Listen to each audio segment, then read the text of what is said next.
Respon pertama orang ketika menghadapi musibah atau masalah, biasanya pasti cari tempat pelarian. Pasti cari tempat untuk cerita dan minta pendapat orang. Betul nggak? Itu manusia. Banyak orang komentar di Instagram saya, Bu, logika juga jangan dipakai. Jangan lupa kita punya logika. Logika juga dari Tuhan. Jangan doa-doa mulu. Saya kasih tahu, orang yang beriman nggak akan ngomong gitu. Orang yang beriman percaya, usaha manusia tidak bisa melampaui kuasa Allah. Tuhan itu sanggup bekerja melampaui akal pemikiran kita dan melampaui keterbatasan kita. Kita ini bisa apa? Tuhan yang sanggup bekerja. Kalau Anda punya iman, apapun masalahmu, nomor satu kamu percaya Tuhan. Doa harus satu-satunya jalan yang kamu ambil sebelum apapun. Karena orang yang beriman percaya, masalah apapun, kalau Tuhan ikut serta, aku pasti menang. Amin.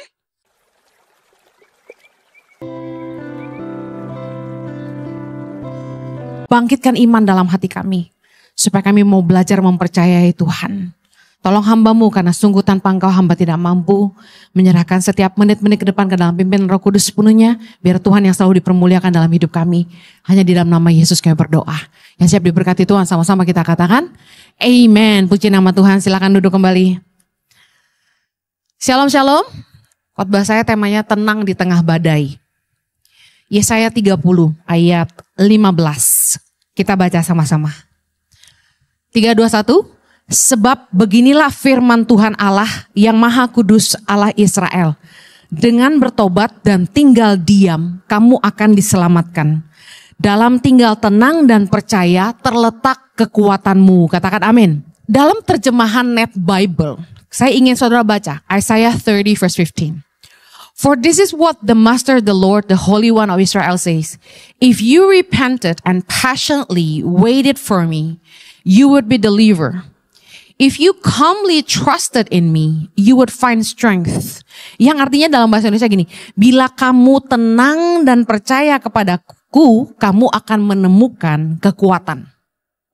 Waktu kita lagi menghadapi badai kehidupan, waktu kita ngadapin pergumulan dalam hidup kita, Tuhan mau kita belajar tenang. Katakan saya harus tenang.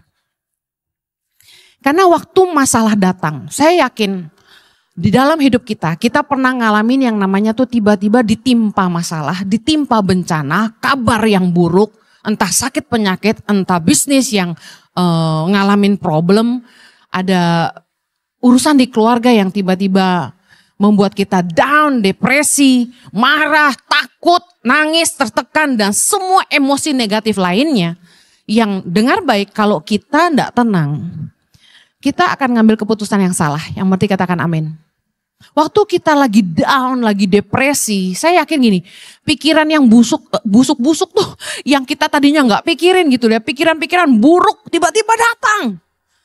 Pikiran-pikiran yang negatif, kekhawatiran-kekhawatiran yang kita bingung, kenapa tiba-tiba datang, wah gimana kalau begini, gimana kalau begitu. Jadi waktu Pak Jojo didiagnosa mengalami ada kerusakan pada ginjalnya beberapa bulan yang lalu, saya stres-stresnya, depresi, down, nangis.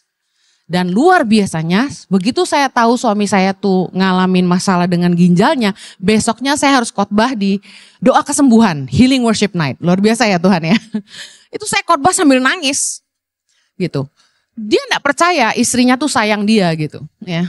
Dianya tenang aja, saya yang stres saudara. Nah, saya ngalamin waktu saya lagi down, saya tuh kayak tengah malam tuh bisa kaget bangun dan berpikir gini, kamu siap gak satu hari Jojo ndak ada gitu. Oh stres banget, pikiran-pikiran negatif menghantui saya, kekhawatiran yang ndak perlu itu datang menghantui. Yang akhirnya membuat saya bukannya kuat malah jadi lemah. Waktu kita itu khawatir, bukannya tenang ya.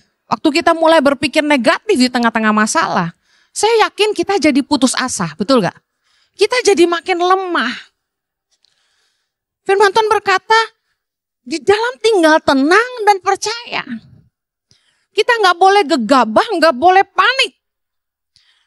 Karena orang kalau panik. Mereka akan tergesa-gesa bikin keputusan dan udah pasti keputusan itu salah. Kenapa salah?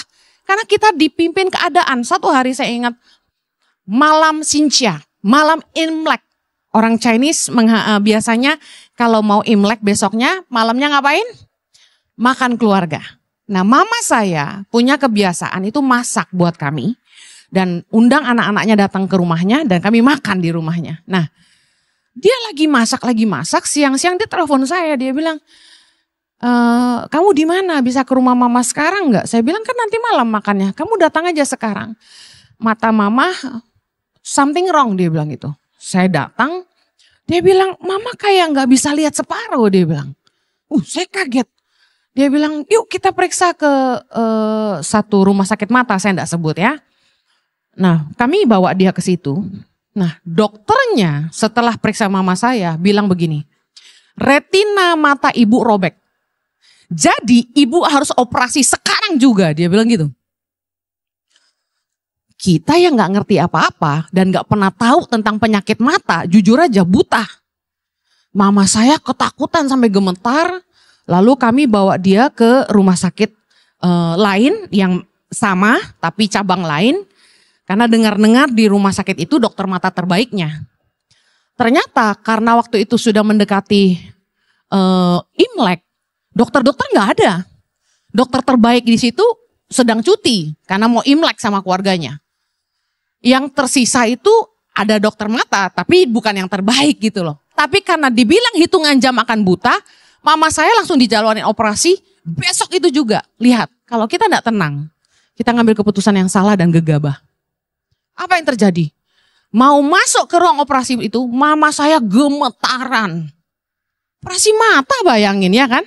Kalau buta selamanya. Dia pucat, dia gemetar, dia bilang doa buat mama. Saya doa tuh sambil nangis. Saya bilang Tuhan tolong mama saya. Saya merasa jadi hamba Tuhan super gagal gitu loh. Di saat mama saya sendiri harus operasi, saya enggak bisa doa kesembuhan buat dia gitu kan. Tapi saya tahu saya bukan Tuhan. Tuhan yang mengizinkan semua ini kami alami. Tapi pelajaran terpenting yang saya petik dari kejadian itu adalah kalau kita gegabah dan tidak tenang, kita ambil keputusan yang salah. Apa yang terjadi? Operasinya gagal total. Mama saya harus dilarikan ke Singapura untuk menyelamatkan matanya. Kasihan mama saya tersiksa sekali. Habis treatment di rumah sakit di Indonesia itu disuruh tengkurap 1 bulan. Bayangin tengkurap 1 bulan, Anda pernah ngerasain? Pinggang sakitnya luar biasa.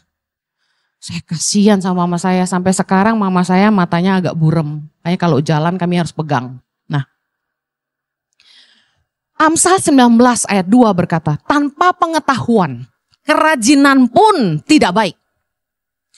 Orang yang tergesa-gesa akan salah langkah. Makanya Tuhan bilang suruh kita tenang, jangan panik. Tanpa pengetahuan kerajinan pun tidak baik. Kenapa? Waktu kita dapat info misalnya tentang bisnis kita. Udah, kamu cemplungin investasi kamu di bisnis ini aja. Bisnis yang Anda enggak paham, bisnis yang Anda enggak kuasai, Anda cuma dengar untungnya banyak. Lalu Anda ikut, cemplungin duit di situ. Apa yang terjadi? Gone. Anda rugi. Makanya ini firman Tuhan bilang, tanpa pengetahuan kerajinan pun tidak baik. Rajin, kerja tapi nggak ngerti. Akhirnya habis, modal habis. Orang yang tergesa-gesa akan salah langkah. Itulah pentingnya kenapa di tengah badai kehidupan, masalah yang menerpa kita, kita harus belajar tenang, katakan amin. Supaya keputusan kita tidak dipimpin oleh keadaan dan tidak dipimpin oleh apa kata orang. Tapi belajar mengandalkan hikmat dari Tuhan. Nah, respon pertama orang ketika menghadapi musibah atau masalah, biasanya pasti cari tempat pelarian. Pasti cari tempat untuk cerita dan minta pendapat orang. Betul nggak? Itu manusia. Apalagi kita nggak ngerti tentang penyakit yang kita derita. Waktu saya dikasih tahu sama dokter, Pastor Jojo ada masalah dengan ginjalnya. Ada kemungkinan gagal ginjal. Di saat itu dia diminta biopsi. Itu pikiran buruk udah datang dan karena saya nggak paham, saya tanya sama teman-teman, ini dokter ginjal yang bagus di mana? Kita pasti minta pendapat orang.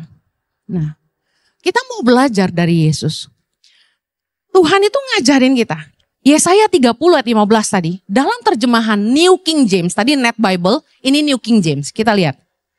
In quietness and confidence shall be your strength. Anda bisa lihat terjemahan yang berbeda. Tadi in calm, sekarang in quietness. Di dalam kesunyian dan kepercayaan shall be your strength. Akan jadi kekuatanmu. Nah, saat menghadapi masalah, ini yang paling penting. Pergilah ke tempat sunyi. Bicara tentang tempat sunyi, saya pernah khotbah ini. Kita belajar seperti Yesus. Yesus sepanjang hidupnya selalu pergi ke tempat sunyi. Dia selalu menyingkir ke tempat sunyi. Dia selalu pergi ke bukit untuk berdoa. Sendirian dengan Tuhan. Waktu Yesus ketakutan menghadapi hari penyalipan.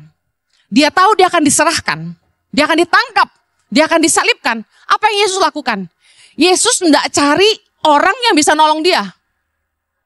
Yesus ke Taman Getsemani untuk berdoa. Dia pergi ke tempat sunyi. Artinya apa? Saat menghadapi badai kehidupan, yang pertama kita tenang, yang kedua pergi ke tempat sunyi. Doa, ngandalin hikmat dari Tuhan. Banyak orang komentar di Instagram saya, Bu, logika juga jangan dipakai, jangan lupa kita punya logika juga dari Tuhan.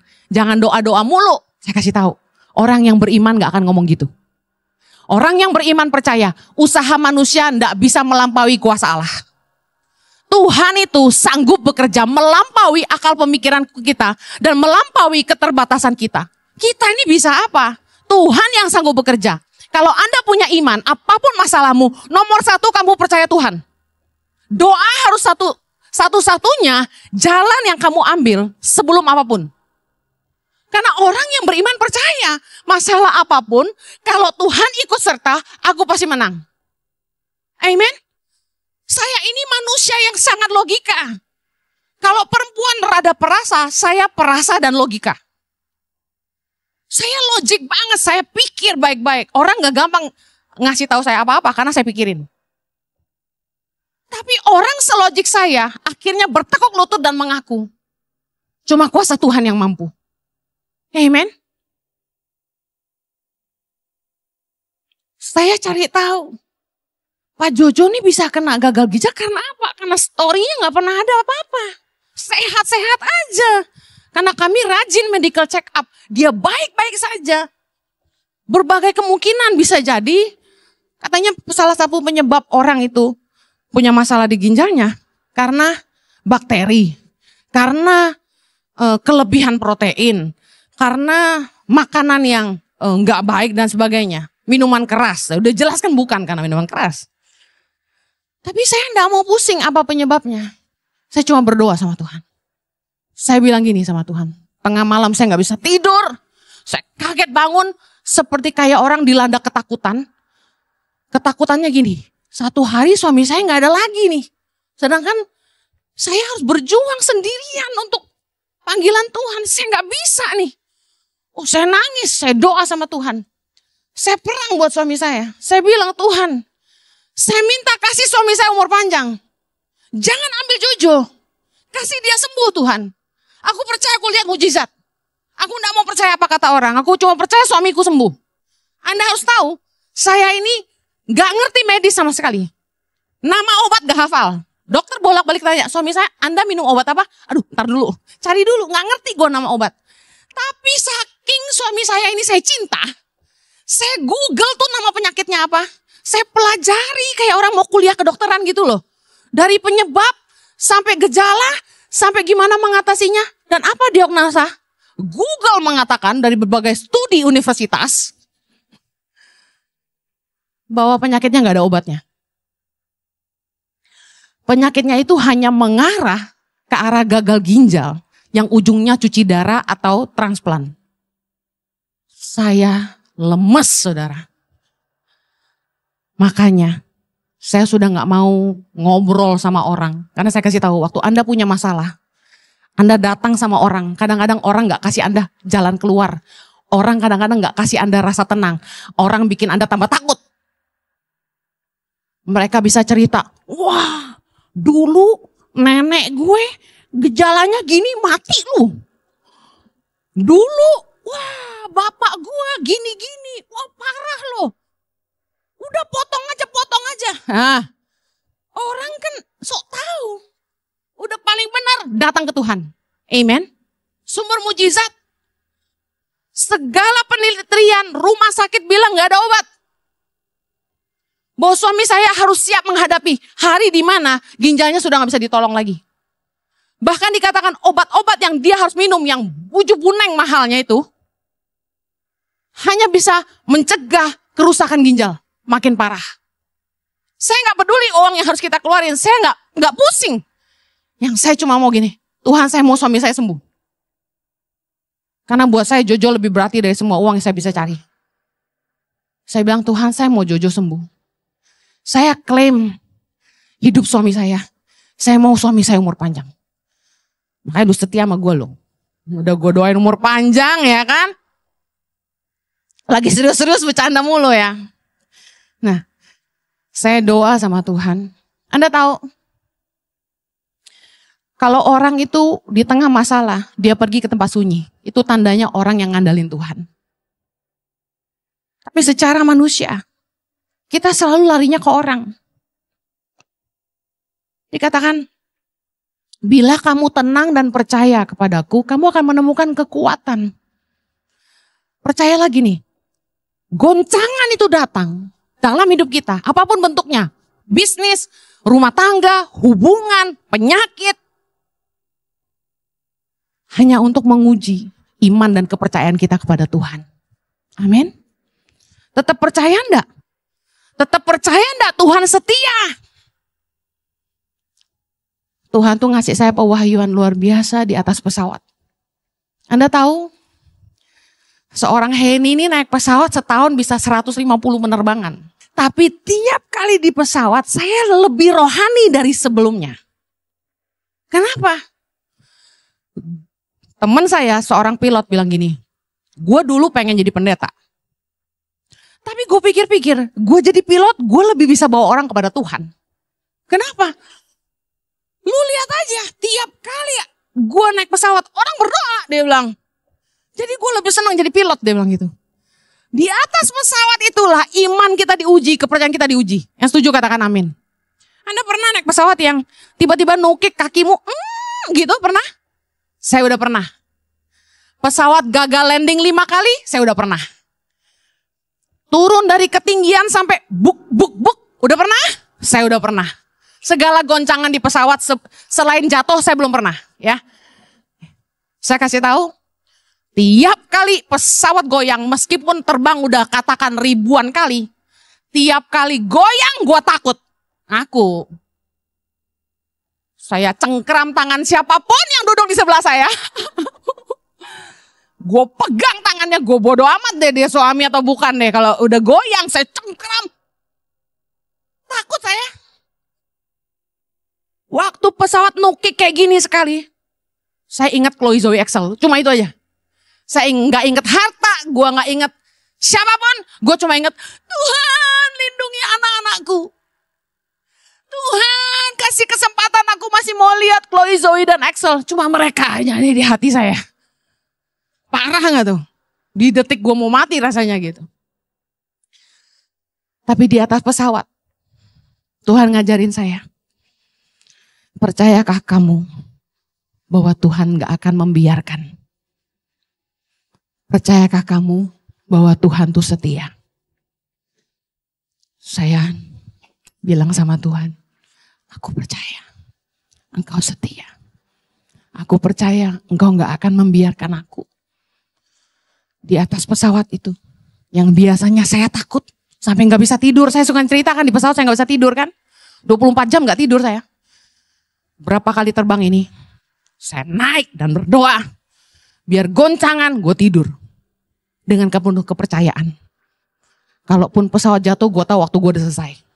Tapi selama apa yang Tuhan mau saya kerjakan belum selesai, saya gak akan mati. Separah apapun goncangannya, saya udah percaya. Saya mau kasih tahu, hidup dan mati kita di tangan Tuhan. Roma 14 ayat 8. Sebab jika kita hidup untuk Tuhan.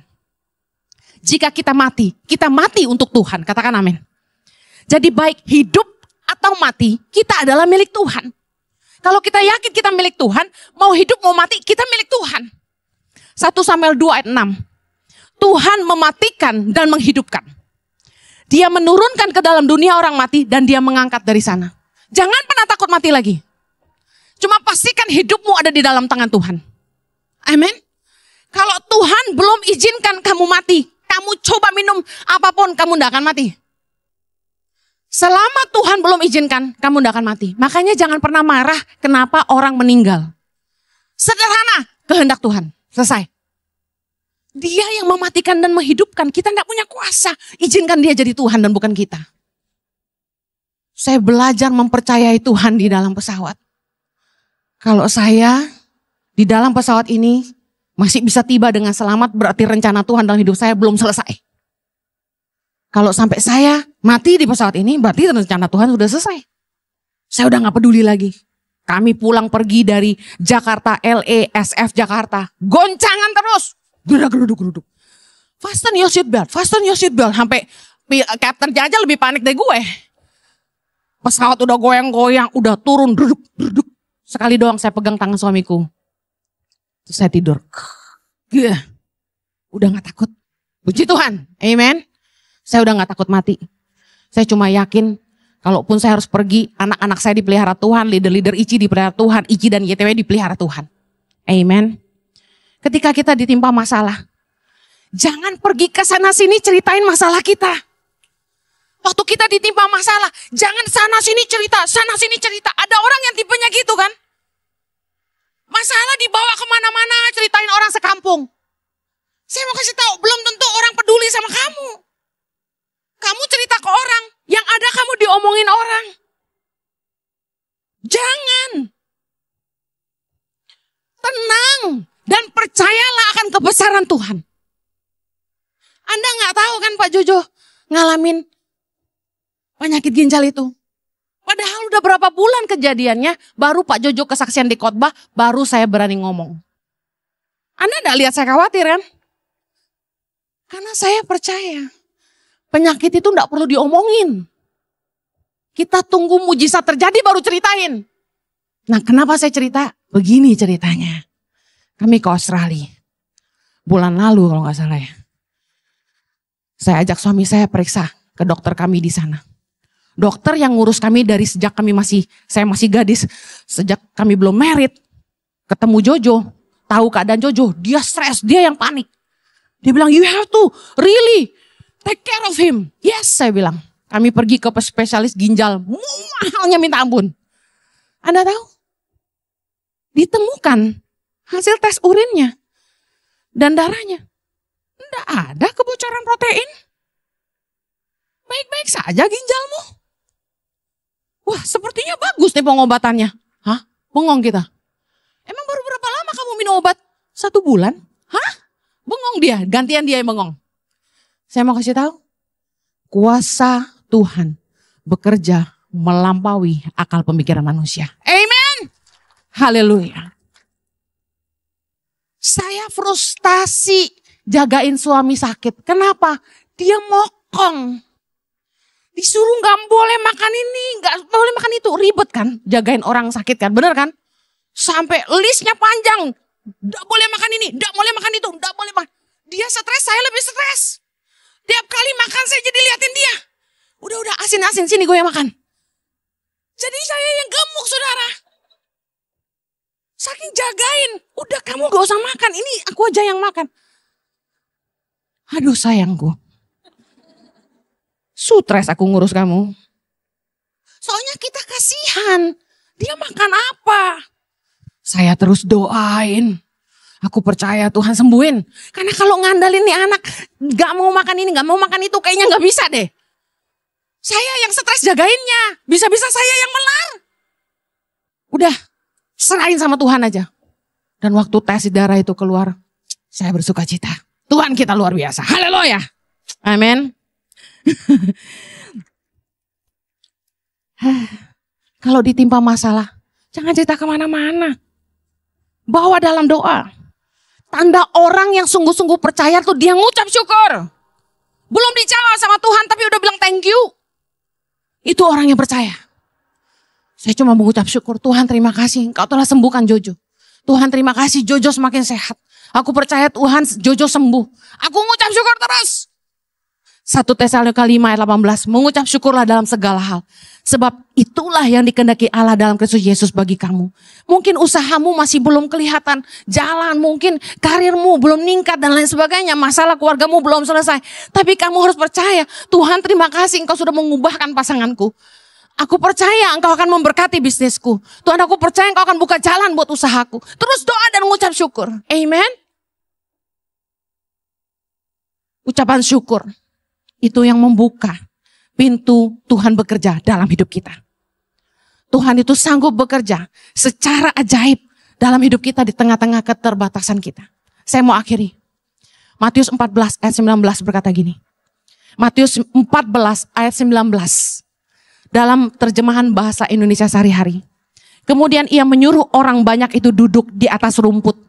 Lalu ia mengambil 5 roti dan 2 ikan itu. Lalu menenggadah ke langit dan mengucap syukur kepada Allah. Sesudah itu, ia membelah-belah roti itu dengan tangannya. Dan memberikannya kepada pengikut-pengikutnya. Dan dibagi-bagikannya kepada orang banyak. Saya mau tutup dengan ini. Anda mau mujizat Tuhan terjadi dalam hidupmu, angkat tangan. Tuhan bukakan ini buat saya. Yang pertama, tadi saya bilang ngucap syukur. Lihat bagaimana Yesus ngangkat roti itu di tangannya. Yesus bilang gini sama murid-muridnya. Dalam Matius 14.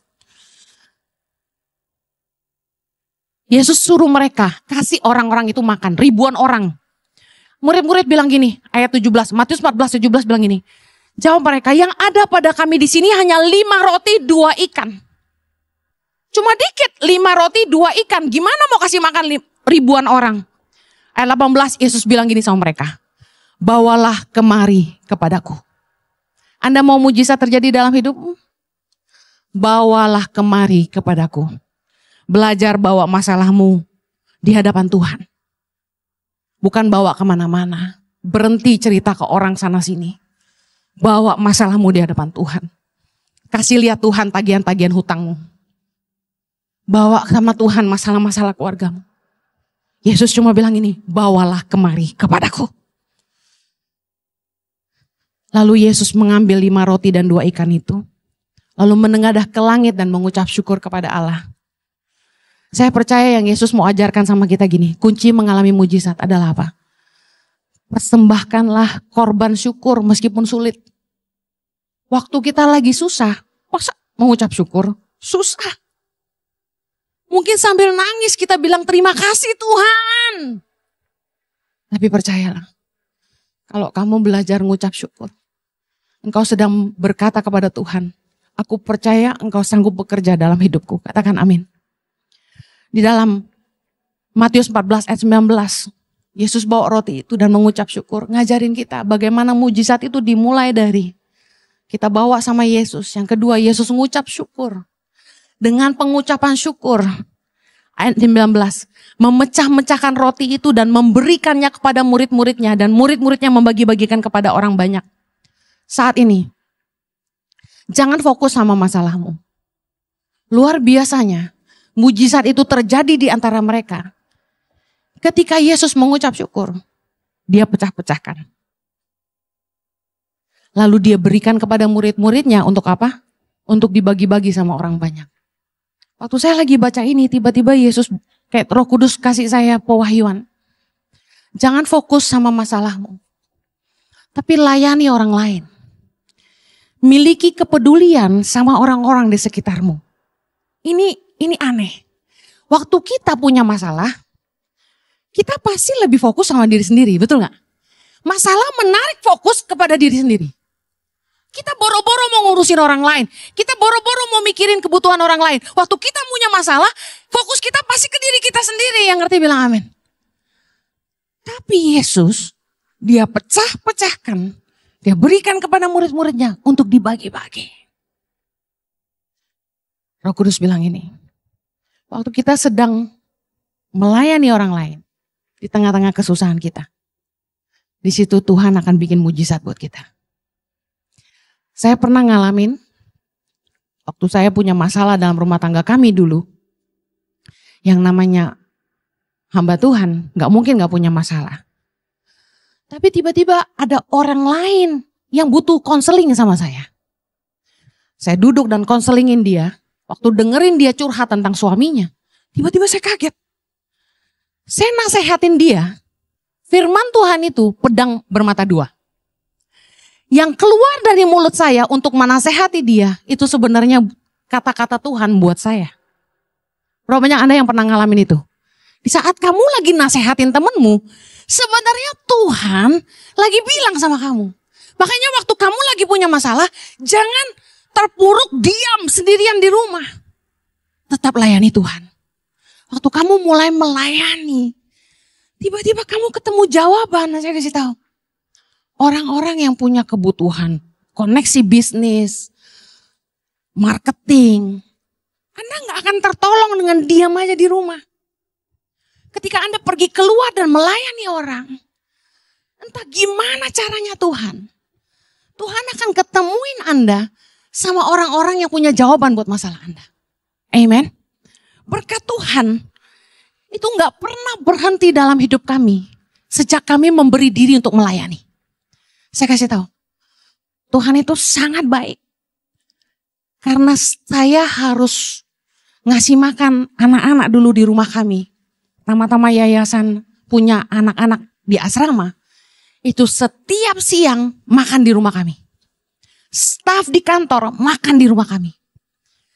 Jadi kami khotbah itu laris manis, saudara. Khotbah itu laris banget.